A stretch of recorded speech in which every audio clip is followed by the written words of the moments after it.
kids podcast. You can go slow. A kids podcast about. Hi, grown-ups. Mental wellness begins early. A Kids Co. has curated a range of audio, video, and book resources for the kids in your life, for whatever journey they're on. Check out all the content by visiting akidsco.com and typing Mental Health Matters into the search. You are not alone, and neither are your kids. That's akidsco.com and type Mental Health Matters into the search bar.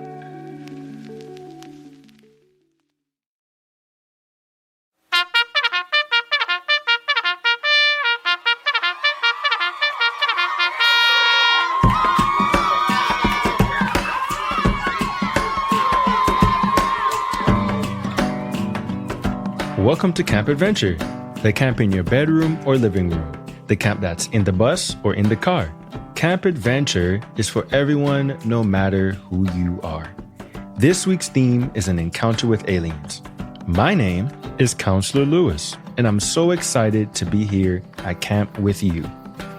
Oh, by the way, I forgot to mention, it's evening time here at camp, and we always get a campfire going, and my favorite thing about campfires are campfire stories. And you know whose stories are the best?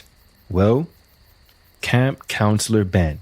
So Camp Counselor Ben, take it away. All right, welcome back, campers. I hope that you're doing well. It's time for our evening check-in because it's time to gather around the crackling campfire to get nice and cozy and settled in. This is the kind of storytime adventure where you gotta just sort of settle in and listen to the story. That is an adventure in and of itself, isn't it?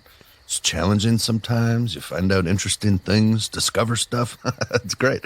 All right, well, we're talking about aliens today. How about that? Aliens from outer space. Ever think about aliens, where they might come from or what they might look like? You've probably heard stories or seen movies or shows about aliens. Well, we're going to read from the book that we did already, our other story. The book is titled Strange But True, and it's written by Catherine Hulick and illustrated, some really cool pictures in it, illustrated by Gordy Wright. We're going to start that, and I am interested. I'm wondering what you are thinking about aliens here before we even begin. I wonder if you've had any experiences with aliens. If you have, please write to the show and let us know.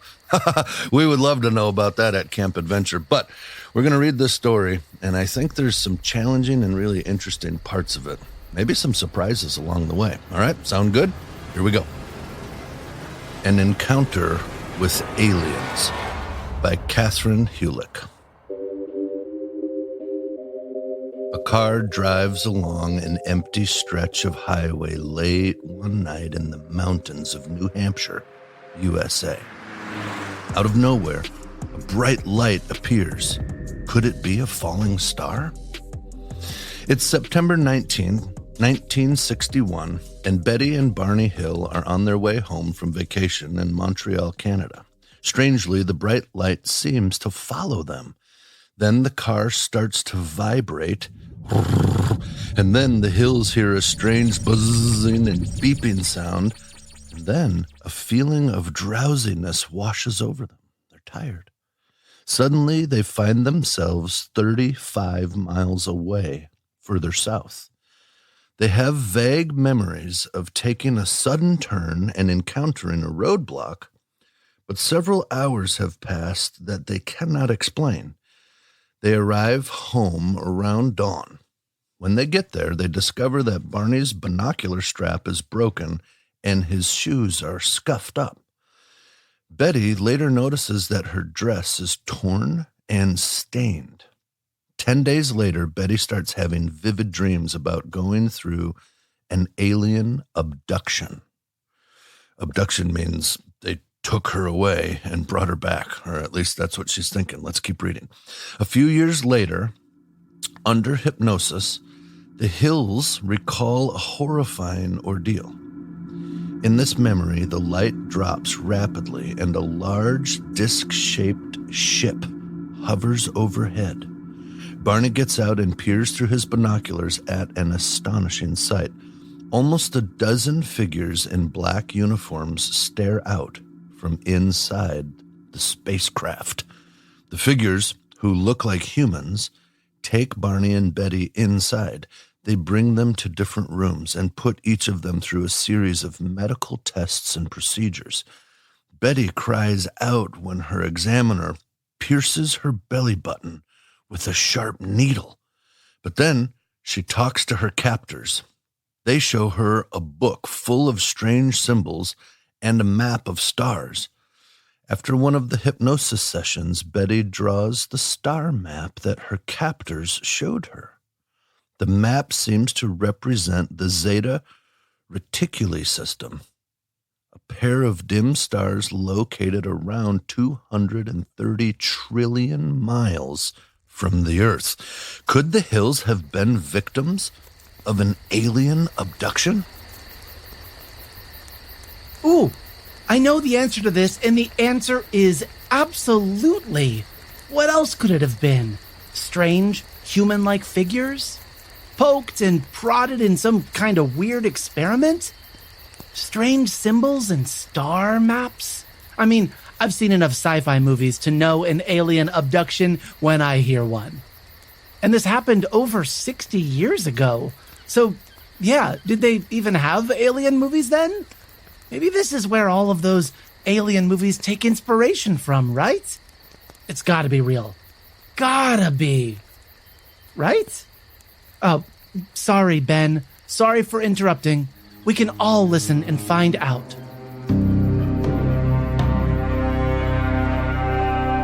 The Hills experience became famous, but it was not the first or the last in alien encounter to capture the public's imagination. Many people have seen lights or flying objects that they cannot explain. In June 1947, pilot Kenneth Arnold was flying near Mount Rainier in Washington state when he saw 9 objects flying in formation along the ridgeline of the mountains. He described them as looking like saucers skipping across the water.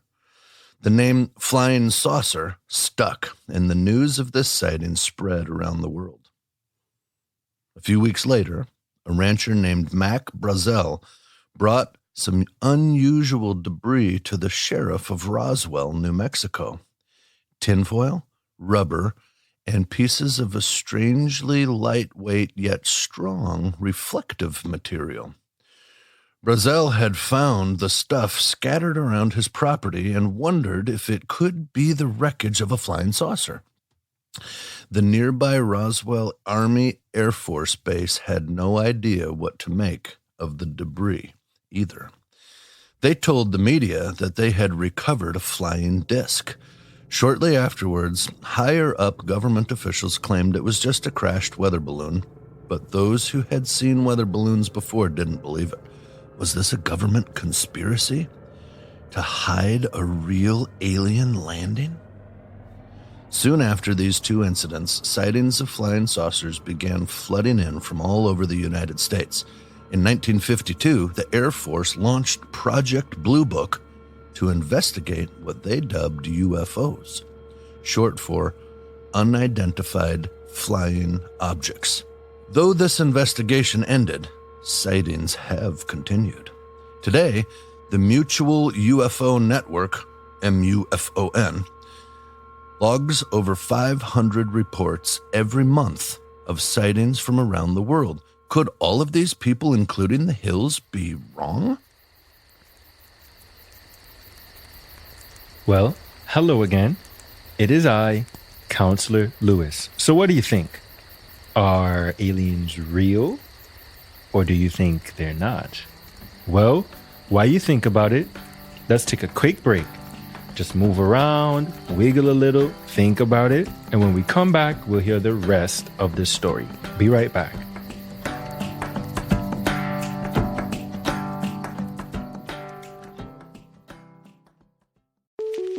Hi, I'm Jonah. My dad makes podcasts at a Kids Co. Looking for an ad-free podcast experience? Find our shows on Apple Podcasts and then click on subscription. You get ad-free listening, access to episodes before anyone else, and you can listen to exclusive bonus episodes and podcasts like our A Kid's Mindful Moment, a collection of meditations made for kids at home or in school. Plus, your first 3 days of listening are absolutely free. Just visit any of our A Kids Podcast About shows on Apple Podcasts and click the Try Free subscription button. Happy listening!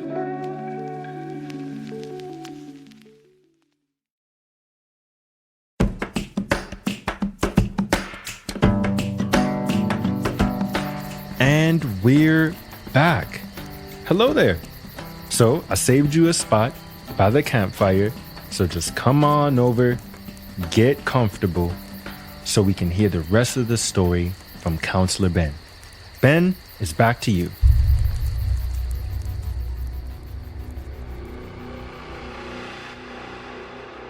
In many cases, people really do see strange lights or shapes in the sky. But that does not mean extraterrestrials have visited the Earth. There are other, more rational explanations. For example, the crashed craft at Roswell was actually a top-secret U.S. government attempt to spy on the Soviet Union during the Cold War. It was a balloon carrying a sensing device complete with microphones and a disc-shaped antenna. Most of the officials who looked at the debris knew nothing about that new technology, so they wrongly assumed that it was not human. Human technology and natural events get mistaken for UFOs all the time. Common false alarms include stars, planets, unusual clouds, mirages, flares, balloons, rocket launches, drones, and more. How do people mistake these things for an alien spacecraft? Well, it's important to understand that what you see is not always actually what's out there in the world. It's a recreation in your brain of what you think you're seeing, explains James McCaha, a retired U.S. Air Force major and astronomer. The brain is a machine that works to keep you safe. When early humans had to watch out for dangerous animals, it was safer to believe that a rustling sound or a shadow was a beast than to assume it was just the wind or a trick of the light. The brain seeks edges, shapes, patterns, and connections. It often finds things that could be considered a threat, like an alien aircraft, even when they aren't really there. For example, the objects that Arnold saw were probably a mirage, says McCaha. Mirages are illusions that happen when light bends as it passes through layers of cold and warm air. Aww! Is it wrong to want aliens to exist? Like, it's okay if sometimes it's a weather balloon or a trick of the eye or some other explanation, but it's a great big universe. So big. And so much of it is unexplored. There's got to be life out there, right?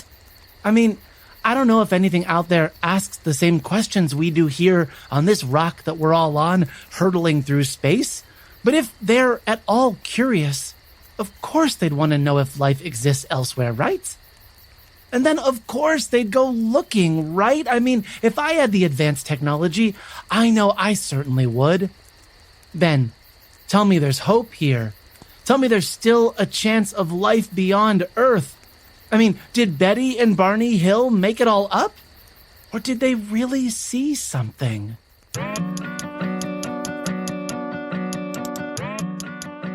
So what really happened to the Hills that night? Something certainly made their journey take a lot longer than expected. It was late at night, and they had been driving for a very long time. They remembered feeling drowsy, which is a common sign of a state of reduced awareness, called highway hypnosis. Perhaps they drifted off the road or they took a wrong turn and got out of the car while trying to figure out what happened.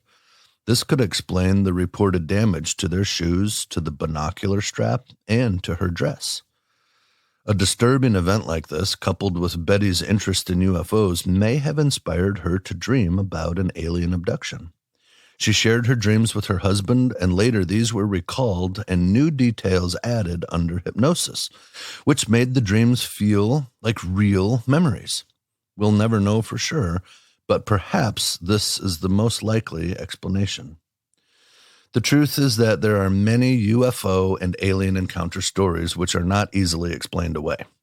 Believers like to offer unexplained sightings as evidence that something otherworldly must be happening, but unexplained does not mean unexplainable. A lack of information may make it impossible to identify the real cause of a strange light. Casual observers often don't note the time, the date, location, distance, speed, duration, or the other facts which could solve the mystery. And in very rare cases, a strange light remains mysterious even after some serious analysis. In the remote valley of Hessdalen in Norway, balls of lights have been appearing, hovering, and flashing regularly since the 1980s. Some UFO enthusiasts have claimed the valley is a portal into other worlds, and some skeptics say it's all a hoax. Meanwhile, a small group of scientists has been methodically measuring the lights and collecting data since 1983. One of their theories suggests that the valley may act as a giant natural battery. The rocks on one side of the river contain copper, and those on the other side contain iron and zinc. And sulfur from an abandoned mine flows through a river at the bottom of the valley. This unique arrangement may produce an electrical field, but the field on its own wouldn't make visible light. It needs some other energy source. This may come from the sun. When its activity increases, it pelts the earth, the sun does, with bursts of radiation. Sometimes scientists suspect that this may spark lights in that valley. The source of the Hessdalen lights remains a mystery, but extraterrestrial visitors are very unlikely to be the explanation. The truth is that the natural world is an amazing place that we still do not fully understand. Someday, people may encounter alien life. It's not impossible. We are beginning our own exploration of space, so it's entirely reasonable that there would be others who have done so, says James Oberg, a retired NASA engineer. Since life evolved on Earth, the same process could certainly take place elsewhere in the universe. It is a huge place. There are billions and billions of galaxies, each one with about 200 billion stars, just like our sun, says Eddie Itzeri, a solar system ambassador for NASA. Planets circle some of those stars, and some of those planets may have the right conditions for life. However, to arrive at Earth, an alien species would need to develop enough intelligence to build technology more advanced than our own. Plus, they would need to explore far beyond their home planet to discover the Earth. So most astrophysicists are not expecting to encounter intelligent life anytime soon. Rather, they focus on looking for planets that have the conditions to support any kind of life. One of the most important ingredients for life as we know it is liquid water.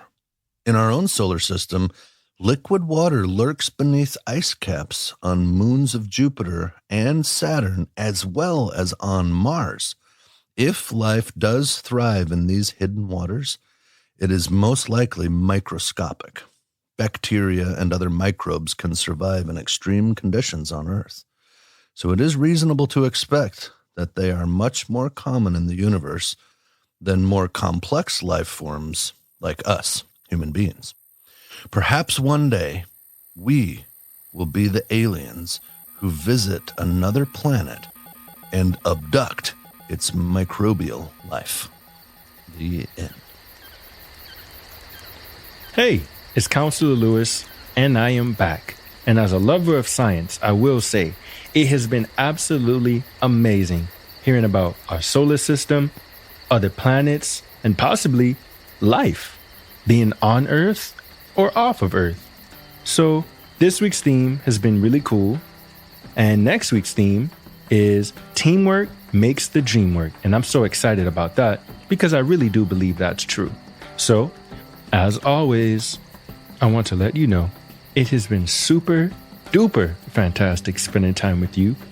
And I want to kick it over to Camp Counselor Matthew so he can say a few words before we go. Thank you, Lewis, and thank you, Ben, for sharing that story with us.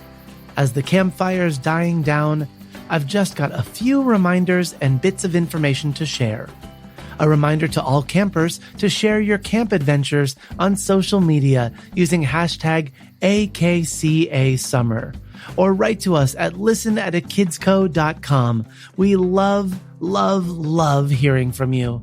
Camp Adventure is written by Ben Tertine with help from the A Kids podcast about team. Permission to use excerpts from Strange But True, written by Catherine Hulick and illustrated by Gordy Wright, was granted by the publisher Francis Lincoln Children's Books, an imprint of the Quarto Group. The show is edited and produced by me, Matthew Winner. Audio production is by Chad Michael Snavely and the team at Sound On Studios. Our executive producer is Jelani Memory, and this show was brought to you by A Kids podcast about. Follow the show on Apple Podcasts or wherever podcasts are found, and check out other podcasts made for kids just like you by visiting akidsco.com. While you're there, be sure to check out Ben's book, A Kid's Book About Adventure. See you back at camp next week for another adventure.